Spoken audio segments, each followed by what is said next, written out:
उपस्थित सभी गणमान्य सुधी जन, माता भगिनी,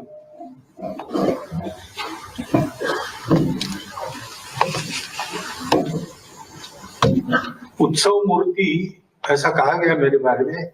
मैं उत्सव मूर्ति नहीं हूं। आज उत्सव है परिक्रमा नामक पुस्तक के विमोचन का। मोबाइल भैया, इस पुस्तक के लिए बताया गया कि ऐसा पुस्तक है, परिक्रमा के अनुभवों का वर्णन है। तो मैंने मान्य कर लिया, क्योंकि नर्मदा परिक्रमा ये बहुत बड़ी श्रद्धा का विषय सर्वत्र है। जिनको प्रतीति है, अनुभव है, उनके लिए तो है ही, लेकिन जिनको वो नहीं है उसके लिए भी है। हमारा देश श्रद्धा का देश है। यहाँ कर्मवीर भी है, तर्कवीर भी है। तर्क और शास्त्रार्थ में दुनिया में कहीं भी हमारा देश पीछे नहीं।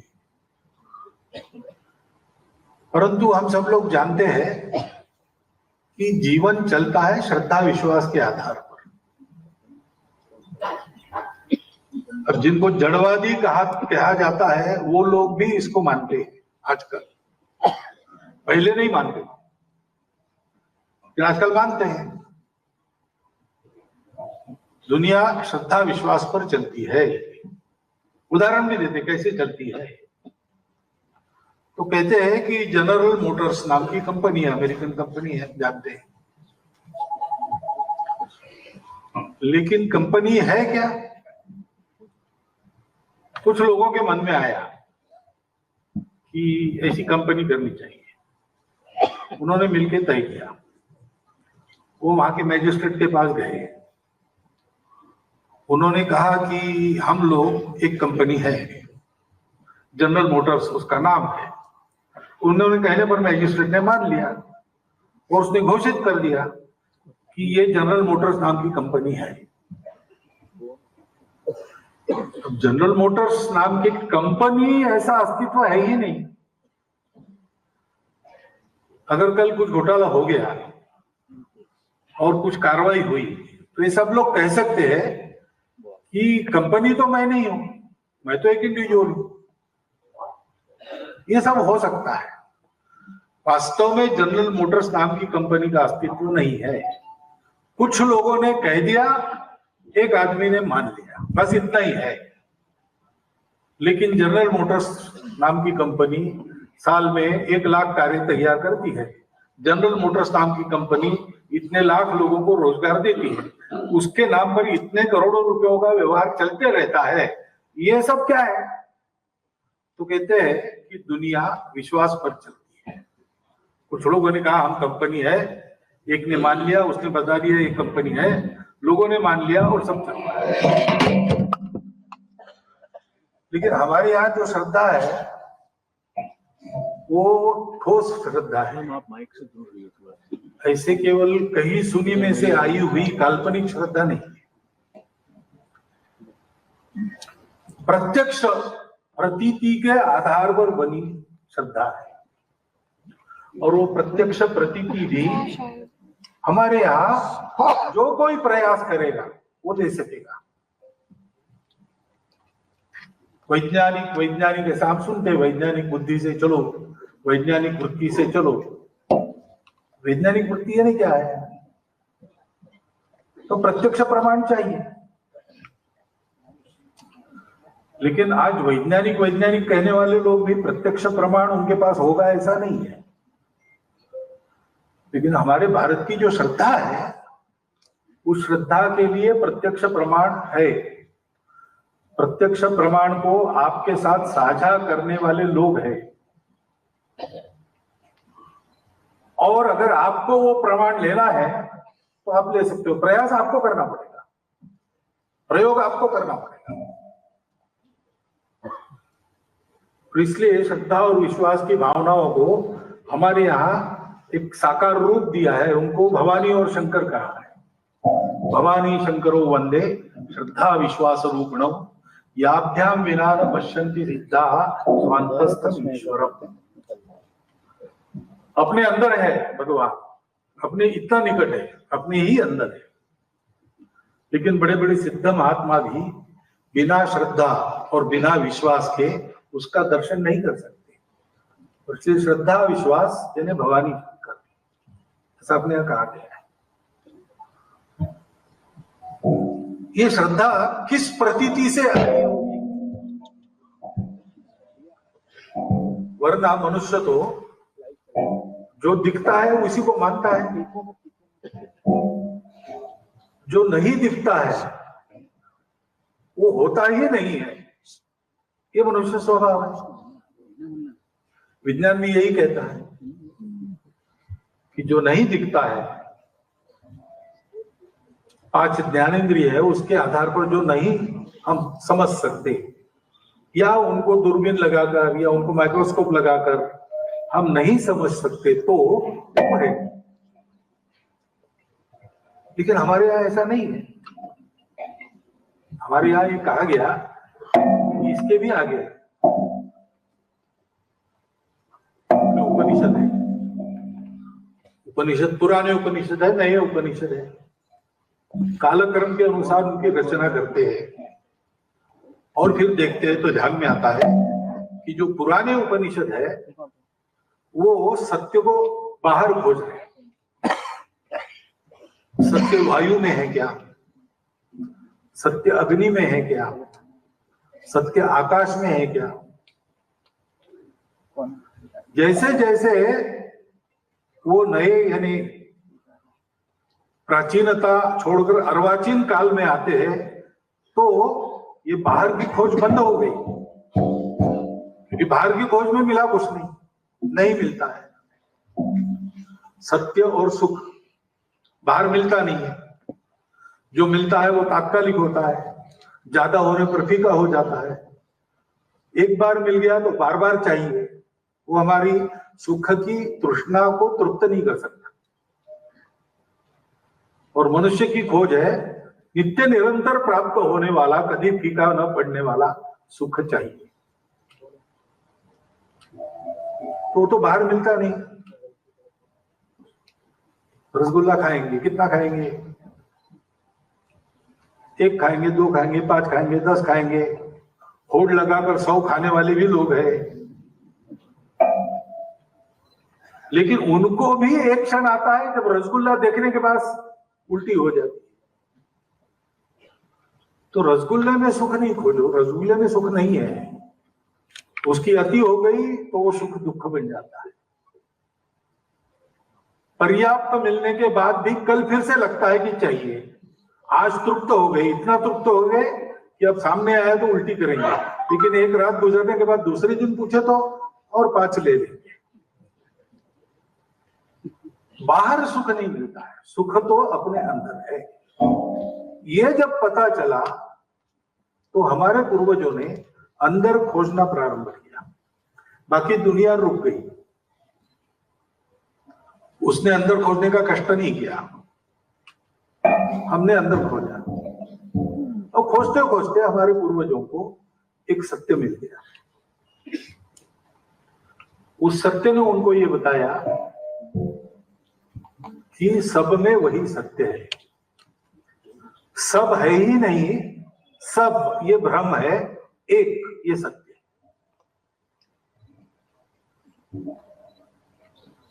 सर्वत्र सब रूपों में, सब रंगों में, सब नामों में वो एक ही है। रंग रूप नाम वगैरह विविधता ये मिथ्या है, यानी कुछ देर चलती है, उसमें से जाना पड़ता है। वो भी एक स्तर है जीवन का, लेकिन वो शाश्वत नहीं है। शाश्वत स्तर है एक। ये विविधता है तब भी वो है, विविधता नहीं है तब भी वो है।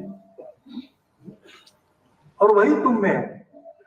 तुम जो समझते हो कि मैं हूं, तुम नहीं हो, वो है।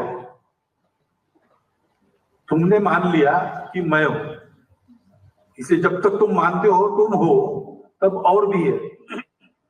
और मैं और बाकी, इस भ्रम में से तुमको जाना पड़ेगा, उसको पार करना पड़ेगा, तभी तुम समझोगे कि तुम नहीं हो, वही है। दुनिया में झगड़े होते हैं ना, भगवान एक है कि अनेक है। हमारे दार्शनिक कहते हैं एक अनेक के झगड़े में क्या पड़े, तो एक भगवान ही है, दूसरा कुछ है ही नहीं। तब सब झगड़े व्यर्थ हो जाते हैं, क्योंकि ये जब हमारे पूर्वजों को पता चला तो उनको पता चला कि सब अपना ही है, सब में मैं हूं और मेरे में सब है। इसलिए हमारा जीवन कैसा है, वो सबको अपना मानकर चलता है। अब अपनेपन से सबका व्यवहार होता है क्या? नहीं होता है। जब तक हम मैं और मेरे के भ्रम में हैं, तब तक फिर वो और उसका ये भी है, मैं और मेरा, वो और उसका, इसका झगड़ा कभी ना कभी होना अनिवार्य है। इसलिए दुनिया में संघर्ष चलते हैं। मैं हूं तो मैं बढ़ता हूं, दूसरे हैं उनकी परवाह नहीं करता हूं, क्योंकि मुझे ये बोध है, अभी मैं आपके सामने बोल रहा हूं, बोध है मैं बोल रहा हूं। आपको ये बोध नहीं हो रहा है कि मैं बोल रहा हूं, आपको बोध रहा है हम सुन रहे हैं, यानी मैं सुन रहा हूं। तो हमारे सबके बोध अलग अलग है, तो हमारे सबके स्वार्थ भी अलग अलग है। और मैं ये देखता हूं कि मुझे तो एक ही बोध है, मैं हूं, आप हो, मैं देख रहा हूं लेकिन मुझे बोध नहीं है। जैसे मैं जानता हूं मैं हूं, और इसलिए फिर आप है इसका विचार मैं नहीं करता। मैं हूं, मैं बना रहा हूं, मैं बढ़ू, मैं बना रहा हूं, उसमें आपका जो होना है वो मुझे परवाह नहीं, क्योंकि मैं सिर सलामत तो पगड़ी 50 कहते, यानी क्या, मैं हूं तब तक दुनिया है, मैं ही नहीं हूं तो फिर दुनिया की क्या परवाह करना। इसके चलते फिर झगड़े होते हैं, इसके चलते सारी समस्याएं हैं। लेकिन हमारे पूर्वजों ने ये जाना कि ये मैं मेरा एक स्तर तक चलता है, उसके बाद ये नहीं है, और इसलिए इसमें से जाना पड़ता है। लेकिन जाते समय ये ध्यान में रहा कि ये एक नाटक है, कोई नाटक है, रोल दिया है, वो मुझे करना है। नाटक अच्छा होना चाहिए, मैं उसका एक पार्ट अगर हूं, उसमें मेरी भूमिका है तो मेरा ही नाटक है, तो वो नाटक अच्छा होना चाहिए, मैं अपनी भूमिका बहुत अच्छी तरह करूंगा। लेकिन नाटक खत्म होने के बाद चेहरे का रंग पोंछकर जो मैं बाहर जाऊंगा वो नाटक की भूमिका नहीं है, वो मैं हूं। तो इसमें से जाना है, जाना है, इसमें फंसना नहीं, ऐसे जाना पड़ेगा। इसलिए उन्होंने हमारे लिए एक जीवन निर्धारित किया, कैसे जीना चाहिए। तो इसमें से जाना है, लेकिन ये पता होना चाहिए कि ये कुछ दिनों का खेल है, दूसरा और ऐसे खेल बार बार करना पड़ता है। हर बार ये ध्यान में रखकर इसमें से जाना कि वही है, इसके लिए साधना करो। हाँ, और साधना के अनेक रास्ते हैं, साधना के अनेक मार्ग हैं, लेकिन इसमें से जाना है तो जाते समय यहां तुम अहम भाव से जो करोगे परिणाम तो होते हैं।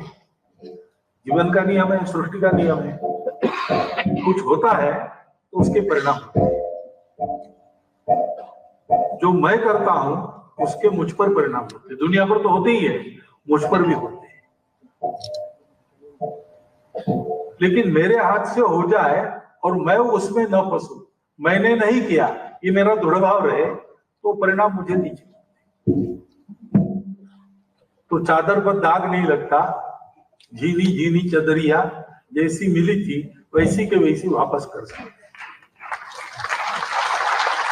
ऐसा जाना है तो साधना करो, लेकिन ऐसा जाना है, इससे बाहर जो होगा वो तुम्हारी उपस्थिति में तुम निमित्त बनकर जो होगा, तुम निमित्त ही हो और कुछ नहीं, तो वास्तव में तुम हो नहीं। तो नाटक में तुम निमित्त हो, नाटक में तुम जो कर रहे हैं वो तुम नहीं कर रहे, वो किसी ने लिखा है, कैसा करना किसी ने डायरेक्ट किया है, वही तुम कर रहे हो, वो तुम्हारा नहीं है। लेकिन जो तुम करोगे कठिन है, मैं नहीं कर रहा हूं मानना, इसलिए उससे तुम थोड़ा अलग रहकर करना, संग नहीं करना।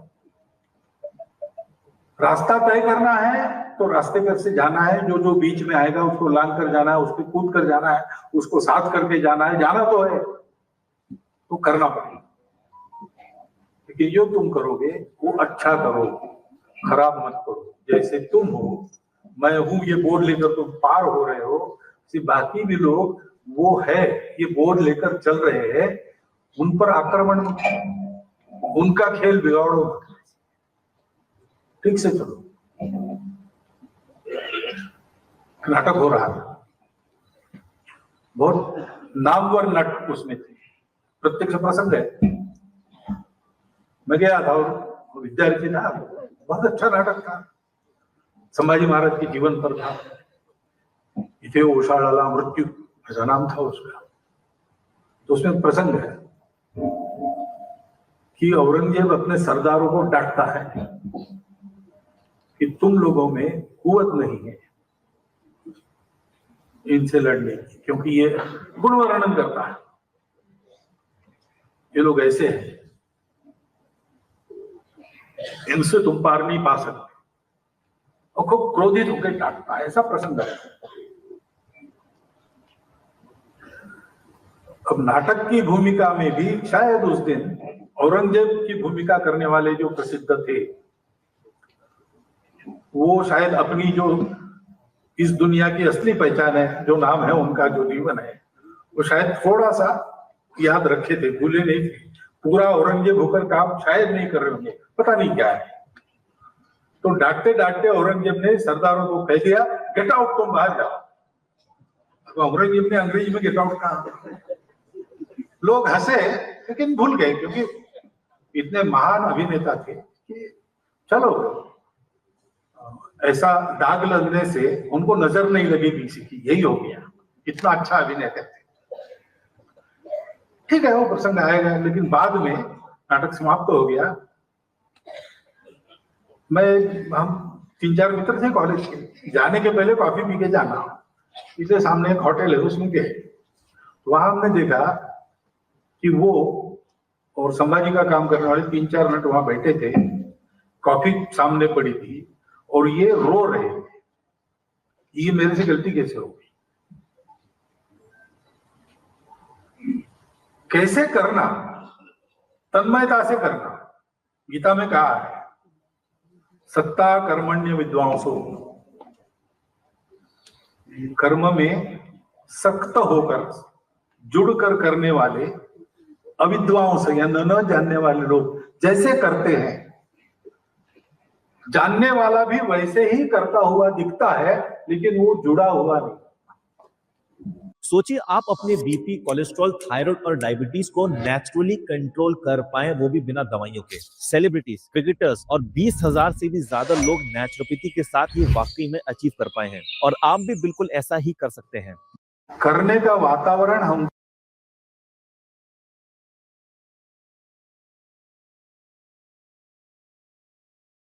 का काम करने वाले 3-4 मिनट वहां बैठे थे, कॉफी सामने पड़ी थी और ये रो रहे थे। ये मेरे से गलती कैसे हो गई? कैसे करना? तन्मयता से करना।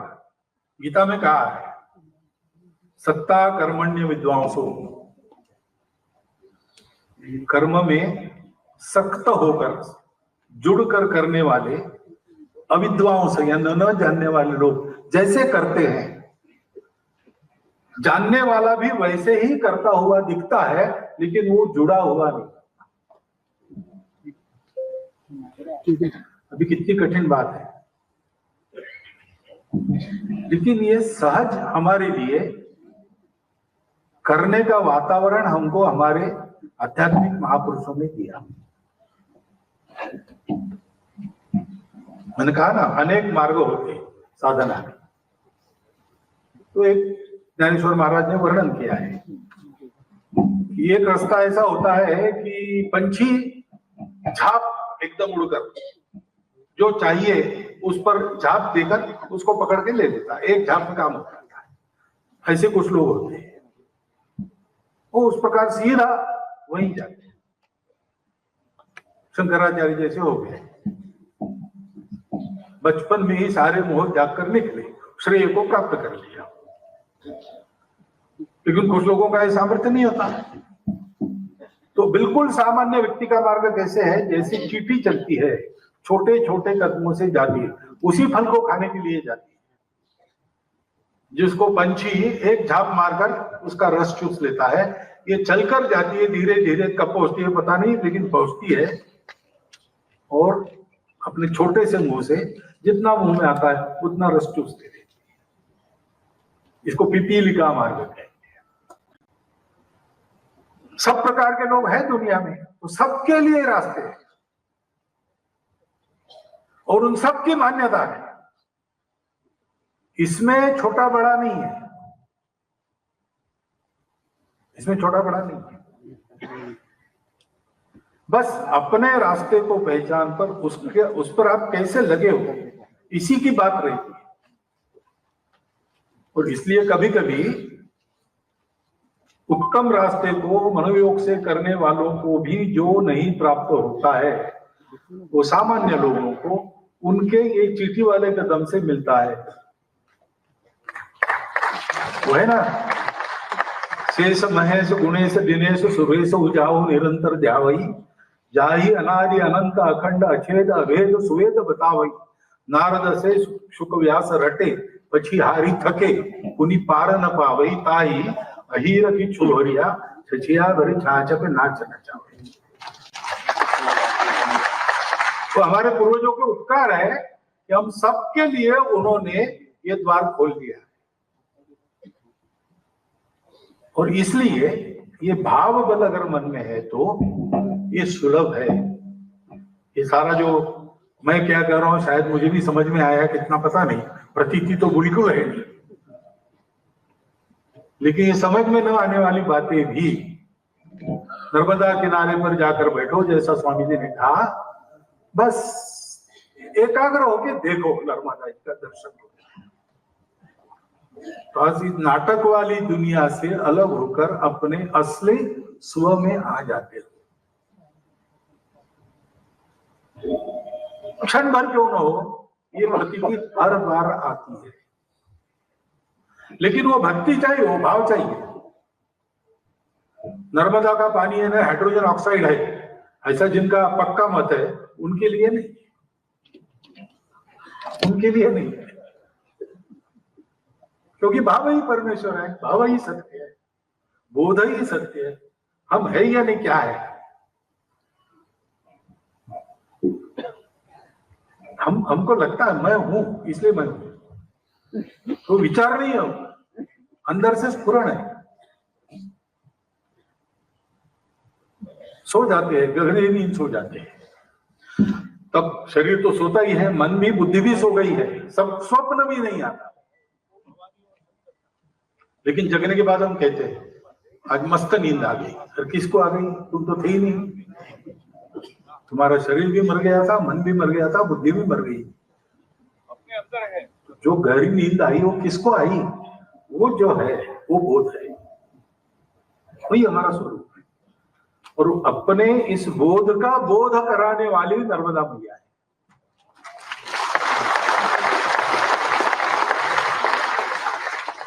इसकी अनुभूति ले सकते हैं, सब लोग ले सकते हैं। वो मैया है, वो योग्यता नहीं देखती।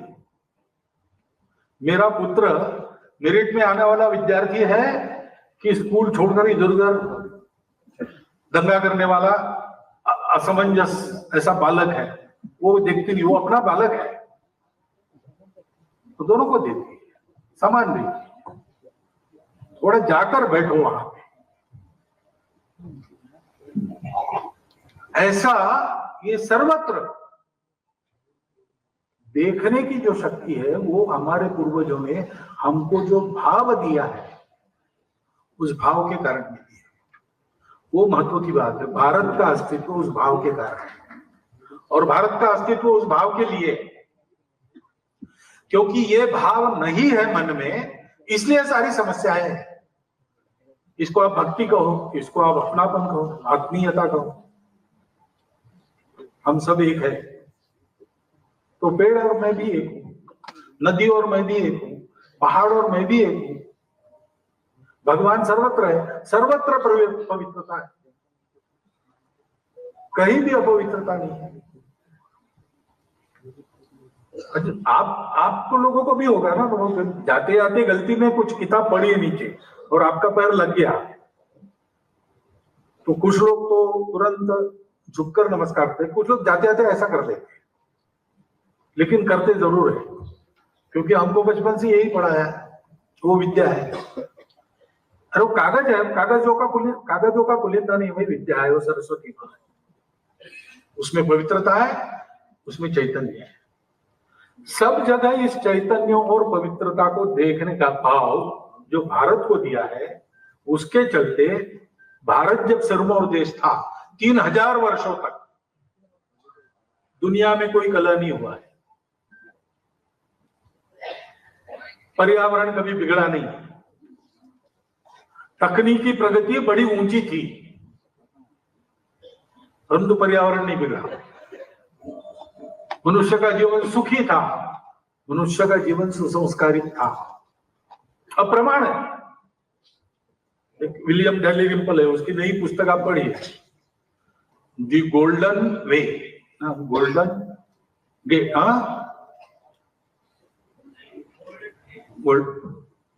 नहीं दूसरा बोलते हैं। भारत का ये जो प्रभाव था सारी दुनिया पर, वो कैसे आया उसका उसने अभ्यास पूर्वक सारे सबूत वगैरह देकर वर्णन किया है। हमने विश्व का नेतृत्व किया, किसी देश को जीता नहीं, किसी का व्यापार हमने दबाया नहीं, किसी को बदला नहीं, कन्वर्ट नहीं किया।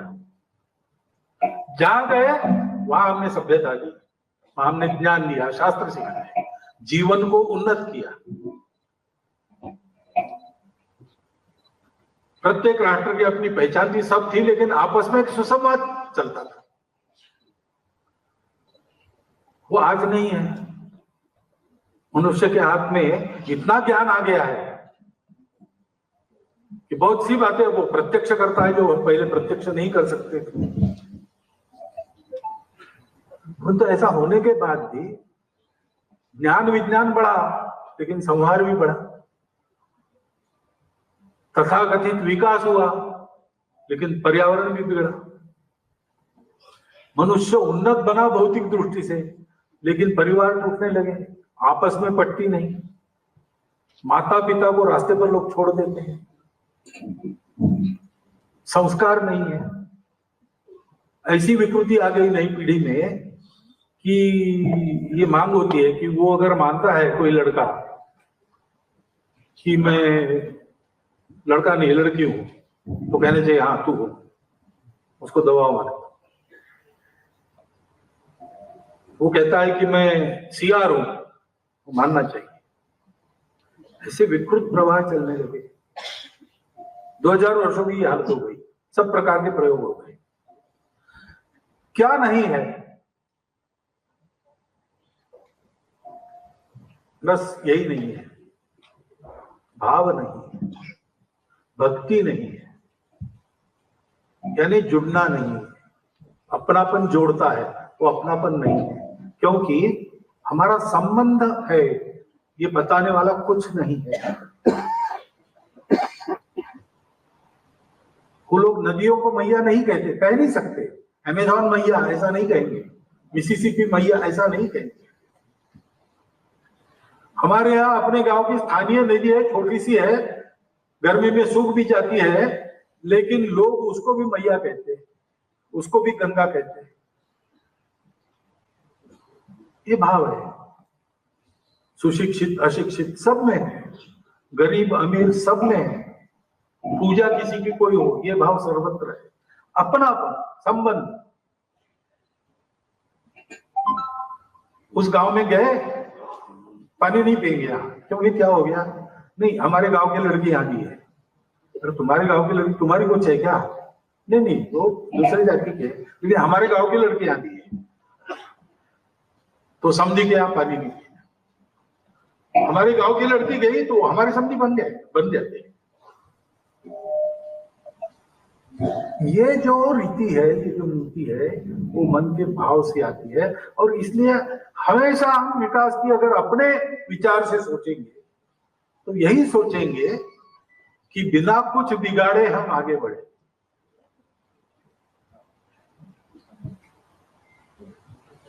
तथागत ने कहा है, सब पापस्य अकरणम कुशलस्य उपसंपदा सच्चित्त परियोदपनम एते बुद्धानुशासन। कोई पाप करो मत। पाप क्या है? परपीड़ा पाप है। पापाय परपीड़नम, दूसरों को दुख देना पाप है। और उपसंपदा यानी अपनी आजीविका, सम्यक आजीव, उपसंपदा। कुशलता क्या है कि हमको तो जीना है, हम जिएंगे, भरपूर जिएंगे, अच्छा जिएंगे, लेकिन दूसरों को धक्का लगाए बिना जिएंगे। उसके लिए अगर हमको कुछ संयम करना पड़े, अपनी कुछ बातों में अपने आप को रोकना पड़े, तो हम वो करेंगे। इसी को धर्म कहते हैं। धर्म होता ही नहीं, कैसे होता है? शिबी राणा की कथा आपको पता है। कबूतर आया, उसके पीछे बाज लगा था, उसने शिबी राणा की शरण ली, छुप गया उसके सिंहासन के पास दरबार में। बाज आया पीछे से, उसने राजा को कहा कि कबूतर आया है।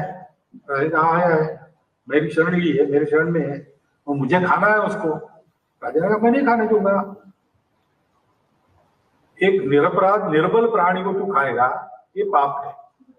मैं राजा हूं, धर्म रक्षण मेरा कर्तव्य है, मेरा धर्म है उसकी रक्षा करना। अब यहां तक तो समझ में बात आती है, लेकिन बाद में बाज कहता है कि तू धर्म की बात अगर कर रहा है तो प्रकृति ने मुझे धर्म दिया है मांस खा के जीना, तो रेजे घास फूस खा के नहीं जी सकता। तो उस कबूतर को खाऊंगा तब मैं जीऊंगा। अपना जीवन जीना ये भी धर्म है। मेरा धर्म रोक के तुम अपना धर्म कैसे आगे बढ़ा सकते? धर्म विरोधी नहीं होता कभी। धर्म किसी को दुख नहीं देता। आदि में, मध्य में, अंत में सर्वत्र सुखदायी होता है। तो तुम किस धर्म की दुहाई दे रहे हो? ये तो अधर्म होगा। शिबी राणा इस पर क्या कहता है? वो कहता है तुम्हारी बात ठीक है। देखो ये अपनापन क्या करता है। कबूतर भी अपना है, उसको खाने वाला बाज भी अपना है। कबूतर मरना नहीं चाहिए, बाज को भूखा नहीं देता है। दुनिया कहेगी ये बेकार की बात है, ये लॉजिक के विरुद्ध है। अरे भाई, लॉजिक से थोड़ी दुनिया बनी है और लॉजिक से थोड़ी दुनिया चलती। दुनिया तो धर्म से चलती है। शिबी राणा कहता है तुमको मांस चाहिए, कबूतर का ही चाहिए ऐसा नहीं है, तो कबूतर के वजन का मांस मैं मेरा देता हूं, वो खा लो। ये धर्म रक्षा है। कुशलस्य उपसंपदा, अपनी बात को छोड़ दिया ताकि मैं भी रहूं, बाज भी रहे, कबूतर भी। ये क्यों सोचा जाता है? इसलिए कि ये सब अपने, ये अपनापन, ये भक्ति, ये आवश्यक है। ज्ञान और कर्म ये दोनों मार्ग है। आकाश में झाप लगाना या चींटी के कदमों से चल के पहुंचना, ज्ञान है, कर्म है, दोनों चाहिए। निष्क्रिय ज्ञानी काम के नहीं। ज्ञानी लोगों के निष्क्रिय होने के कारण ही गड़बड़ होती है। और जो कर्म करता है उसको ज्ञान नहीं है तो वो पागलों का कर्म हो जाता है। ये दोनों चाहिए। दोनों पंखों से पक्षी उड़ता है ना, ध्रुवाभ्याम एवं पक्षाभ्याम, दोनों पंखों से। यथा खे आकाश में पक्षिणाम गति, तथैव ज्ञान कर्मभ्याम जायते परमं पदम। परंतु ज्ञान और कर्म ये दो पंख जिस शरीर को पकड़ते हैं, इसलिए वो शरीर उड़ सकता है। वो शरीर भक्ति है। ज्ञान, कर्म और भक्ति की संतुलित त्रिवेणी जीवन में कैसे बहाना, ये हमारे पूर्वजों ने अनेक पंथ संप्रदायों के माध्यम से अनेक रास्ते बताकर सबको बताया है।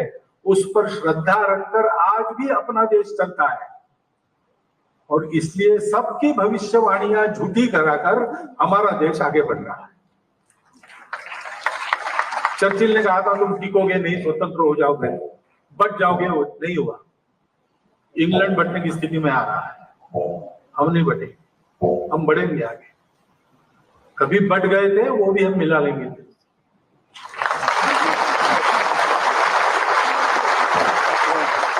क्योंकि ये जीवन विद्या हमारे पास है और जीवन विद्या हमारे पूर्वजों ने दी। वो जीवन विद्या नित्य हमको सिखाने वाले हमारे साथ है।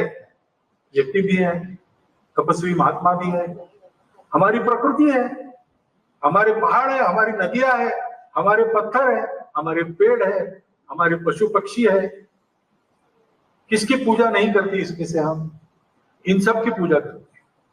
इन सबके लिए पूजा का दिन है हमारे यहाँ, क्योंकि सब जगह चैतन्य, सब जगह की पवित्रता जहां जहां उत्कर्ष से प्रकट होती, सामान्य आदमी भी देख सकता है, उसको हमने पूजा का विषय बनाया। जो जीवन को मदद करने वाला है उसको हमने पूजा का विषय बनाया। जिससे हमारा पोषण है उसको हमने माँ कहा है। गौ माता, तुलसी माता, गंगा माता, सब माँ, क्योंकि वो हमारा पोषण है, उससे हम बड़े हुए। ये एक जीवंत चैतन्य की अनुभूति पर आधारित नाता हमने जो बनाया है, उसके कारण हमारा देश चलता है। आज की दुनिया इस नाते को तरस रही है, उनको ये मालूम नहीं है। समस्या मालूम है, उपाय भी मालूम है, लेकिन किए नहीं जाते क्योंकि पता नहीं, ये संबंध पता नहीं। 300 साढ़े 3 वर्षों से उनको ये बताया जा रहा है कि संबंध है नहीं, सब अलग अलग है। विकार की बात है, जो बलवान है वही जिएगा, इसलिए बलि बोलो। किसी के पेट पर पैर देकर बनते हो कोई बात नहीं, किसी का गला काट के बनते हो कोई बात नहीं।